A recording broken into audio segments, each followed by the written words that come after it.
അയാൾക്ക് നടക്കാൻ ചെറിയ ബുദ്ധിമുട്ടുണ്ട് എന്നാണ് പറയുന്നത്. ചെറിയ ബുദ്ധിമുട്ടല്ല ഉള്ളൂ, കാലൊടിഞ്ഞൊന്നുമില്ലല്ലോ. ഈ പറഞ്ഞ രീതിയിൽ സാധാരണക്കാരായ മനുഷ്യന്മാരാണെന്നെങ്കിൽ കിണറിലൊക്കെ എടുത്തു ചാട്ടത്തിൽ കാലൊക്കെ ഒടിഞ്ഞു പോകാവുന്നതാണ്. ഇതൊന്നും സംഭവിച്ചില്ല.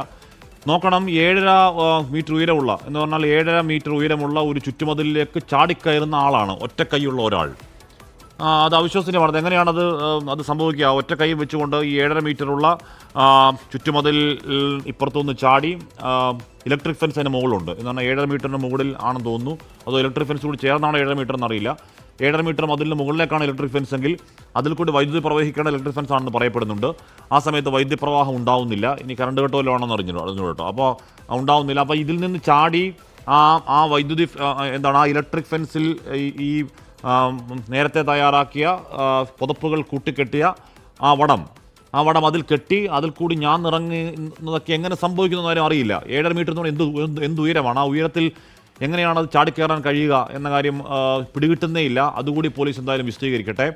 എന്തായാലും നിലവിൽ ജില്ലാ ആശുപത്രിയിലാണ് അയാൾ ഉള്ളത്. അയാളുടെ കാലിന് എന്തോ പരിക്കുണ്ട്. കിണറിലേക്ക് അപ്പോൾ ഞാൻ പറഞ്ഞു വന്നത്, അപ്പോൾ അങ്ങനെ മതിലൊക്കെ ചാടിയ ആളാണ്. മതിലൊക്കെ ചാടിയ ആൾ സാധാരണഗതിയിൽ ആൾക്കാരൊക്കെ ആണെങ്കിൽ കാലൊക്കെ ഒടിഞ്ഞു പോകാനത് മതി. ഇയാൾക്ക് എന്തോ ചെറിയ പരിക്കോ, നടക്കാൻ പറ്റാത്ത എന്തോ ഉളുക്കോ എന്തൊക്കെ ഉണ്ടാവുള്ളൂ, എന്തോ പരിക്കെന്തോ ഉള്ളൂ. മാത്രമല്ല കിണറിലേക്ക് പോലീസിനെ കണ്ടപ്പോൾ എടുത്ത് ചാടി വെള്ളത്തിനകത്ത് കഴുത്തിറ്റ വെള്ളത്തിൽ നിൽക്കുന്ന ഗോവിന്ദസ്വാമിയുടെ ഒരു ചിത്രം പ്രേക്ഷകർ നേരത്തെ കാണുകയും ചെയ്തിരുന്നു.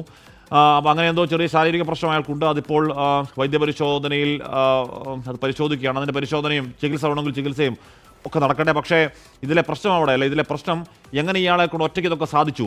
ഏതെങ്കിലും തരത്തിൽ ഇയാൾക്ക് സഹായം കിട്ടിയിട്ടുണ്ടോ? അകത്തുനിന്നോ പുറത്തുനിന്നോ സഹായം കിട്ടിയ കാര്യം പരിശോധിക്കും എന്ന് പറയുന്നത് ജയിൽ DGP തന്നെയാണ്. സാധാരണഗതിയിൽ അങ്ങനെ ഒരു സഹായം കിട്ടിയിട്ടില്ലെങ്കിൽ അത് അങ്ങനെ ഉണ്ടായിട്ടില്ല എന്ന് പറയേണ്ട ജയിൽ DGP ആണ്. ഇത്തരത്തിൽ അകത്തുനിന്നോ പുറത്തുനിന്നോ സഹായം കിട്ടിയിട്ടുണ്ടോ എന്ന് പരിശോധിക്കും എന്ന് പറയുന്നതിൽ പോലീസിന് ഉറപ്പായും ഇപ്പോൾ സംശയമുണ്ട് എന്ന് വേണം മനസ്സിലാക്കാൻ. ദിവസങ്ങളെടുത്ത് ഈ പറയുന്ന ഉരുക്കിൻ്റെ ജില്ലാ ജയിലിലെ വൈദ്യപരിശോധന പൂർത്തിയാക്കാൻ തോന്നുന്നു. അല്ല, ജില്ലാ ആശുപത്രിയിലെ വൈദ്യപരിശോധന പൂർത്തിയാക്കാൻ തോന്നുന്നു. അവിടുന്ന് അതാ പുറത്തേക്ക് കൊണ്ടുവരികയാണ് അരുൺ.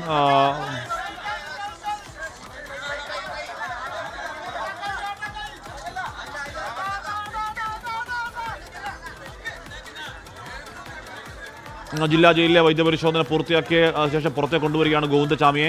ഇപ്പോഴും പോലീസ് ഇങ്ങനെ എടുത്തുകൊണ്ട് വരികയാണോ എന്ന കാര്യം അറിയുക ദൃശ്യങ്ങളിൽ വ്യക്തമാവുന്നില്ല. കാലിനെന്തോ പരിക്ക് ഉണ്ടോ? കാലിൻ്റെ പരിക്കല്ല, ഇപ്പോൾ എടുത്തുകൊണ്ട് വരികയല്ല, നടത്തിക്കൊണ്ട് തന്നെ വരികയാണ്. കാലിലുള്ള പരിക്ക് ഏത് രീതിയിലൊക്കെ ഗുരുതരമാണോ എന്ന കാര്യം അല്ല, കാലിലുള്ള പരിക്കുണ്ടായതുണ്ടോ, പരിക്ക് എങ്ങനെയാണ് ഉണ്ടായത് തുടങ്ങിയ കാര്യങ്ങൾക്ക് പോലീസ് തന്നെ പറയേണ്ടതാണ്. ഇപ്പോൾ എന്തായാലും ആ ഗോവിന്ദസ്വാമിയെ കൊണ്ട്, കൊടും കുറ്റവാളി 23 വയസ്സുകാരെ കൊന്നുകളഞ്ഞ ആ കൊടും കുറ്റവാളിയെ കൊണ്ട് ഇപ്പോൾ പോലീസ്, ജയിൽ ചാടിയ കൊടും കുറ്റവാളിയുടെ പോലീസ് ഇപ്പോൾ പുറത്തേക്ക്, ആ പരിശോധന കഴിഞ്ഞ് പുറത്തേക്ക് വരികയാണ്. ഇനിയും അതേ 10ാം ബ്ലോക്കിലേക്ക് തന്നെയാണോ ഇയാളെ കൊണ്ടുപോവുക എന്ന കാര്യവും നമുക്കറിയില്ല. 10ാം ബ്ലോക്കിലേക്ക് തന്നെ കൊണ്ടുപോയി കഴിഞ്ഞാൽ അയാൾക്കിനി അടുത്ത ജയിൽ ചാട്ടം, അടുത്ത ജയിൽ ബ്രേക്ക് പ്ലാൻ ചെയ്യാനുള്ള സമയം ഒക്കെ ഇനി എപ്പോഴാണ് എന്ന കാര്യവും അറിയില്ല. ഒരിക്കൽ ജയിൽ ചാടിയ ആൾ പിന്നെയും അത് ചെയ്യാതിരിക്കില്ല എന്നെന്താണ് ഉറപ്പ്? ഗോവിന്ദസ്വാമി അവിടെ അവിടുത്തെ പരിശോധന പൂർത്തിയാക്കിയ ശേഷം പോലീസ് ജീപ്പിലെ കൊണ്ടുപോകണം. അരുൺ പൂപ്പറമ്പ് വിവരങ്ങൾ വെച്ചിരുന്നു. അരുൺ, എന്തായാലും ഇപ്പോൾ പോലീസിന് ചുമലിലേറിയല്ല, സ്വന്തം കാലിൽ നടന്നാണെന്ന് തോന്നുന്നു ഗോവിന്ദസ്വാമി പോലീസ് ജീപ്പിലേക്ക് കയറിയത്.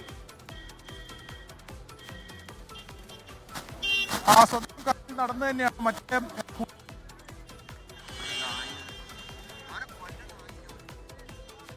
ഇപ്പം എന്തായാലും ആ ആരോഗ്യ പ്രശ്നം കാണുന്നില്ല. കോടതിയിൽ നിന്ന് പുറത്തേക്ക് വന്നപ്പോഴേക്കും ഇയാൾ അത്തരത്തിൽ പോലീസ് എടുത്തുകൊണ്ട് വന്നെങ്കിൽ ഇപ്പോൾ ആ വൈദ്യപരിശോധന പൂർത്തിയാക്കി അയാൾ നടന്ന് പോലീസ് ജീപ്പിലേക്ക് കയറുകയാണ്. ഇനി എങ്ങോട്ടേക്കാണ് കൊണ്ടുപോവുക? ഇനി എന്താണ് ഈ കേസിൻ്റെ, ഈ ജയിൽ ചാട്ടത്തിൻ്റെ കേസിൻ്റെ അതിൻ്റെ ബാക്കി പ്രൊസീജിയർ എങ്ങനെയാണ്? ആ കേസിന് മുന്നോട്ടേക്കുള്ള പോക്ക് എങ്ങനെയാകും തുടങ്ങിയ കാര്യങ്ങൾ അറിയണം.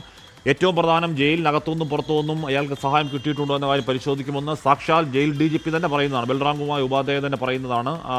അക്കാര്യം അന്വേഷിച്ച് അങ്ങനെ ആരെങ്കിലും ഉണ്ടോ, അങ്ങനെ ഉണ്ടെങ്കിൽ അവരുടെ താല്പര്യം, അങ്ങനെ സഹായിച്ചെങ്കിൽ ആ സഹായിച്ചവരുടെ താല്പര്യം എന്താണ്?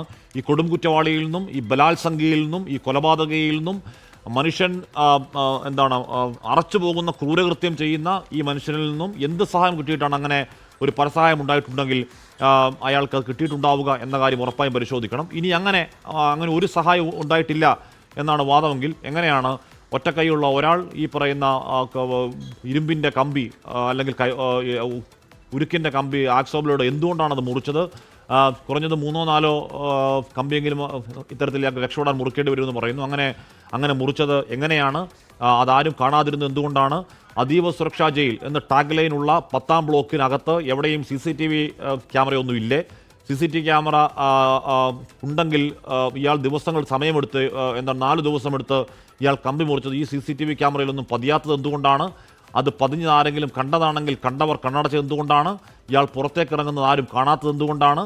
എങ്ങനെയാണ് 7.5 മീറ്റർ ഉയരമുള്ള ഒരു മതിൽ ഒറ്റക്കയ്യനായ ഒരാൾക്ക് കടക്കാൻ കഴിയുക? എങ്ങനെയാണ് ഇയാൾക്ക് അതിൽ നിന്ന് തൂങ്ങിയിറങ്ങാൻ ആവശ്യമായ അത്രയും നീളത്തിലുള്ള പുതപ്പുകൾ ഒരുമിച്ച് അയാൾക്ക് കിട്ടിയത്? എന്തെങ്കിലും സഹായം കിട്ടിയിട്ടുണ്ടോ തുടങ്ങിയ ചോദ്യങ്ങൾ ഈ ഒറ്റയ്ക്കാണ് ചെയ്തത്, ഒരു സഹായം കിട്ടിയിട്ടില്ല എന്നാണ് വാദമെങ്കിൽ ഇതിനൊക്കെയുള്ള മറുപടി ഉണ്ടായേ മതിയാവുകയുള്ളൂ.